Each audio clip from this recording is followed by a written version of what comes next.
Судья лауазымына кезекті біліктілік емтиханы аясында ағымдағы жылдың 28-31 шілде аралығында Қазақстан Республикасы президентінің жанындағы мемлекеттік басқару академиясында заңнаманы білуіне арналған компьютерлік тестілеу өткізіледі.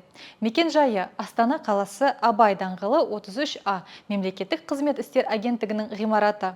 Байланыс нөмірі 74 90 44, 74 95 42, 74 95 35, 7 778 290 48 14.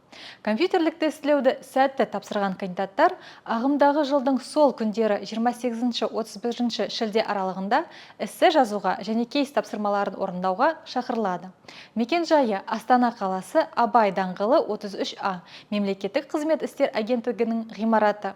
Кандидаттар ағымдағы жылдың 21 шілдесіне дейін емтиханға қатысу туралы растауды экранда көрсетілген телефон нөміріне немесе электронды поштаға хабарлау тиіс.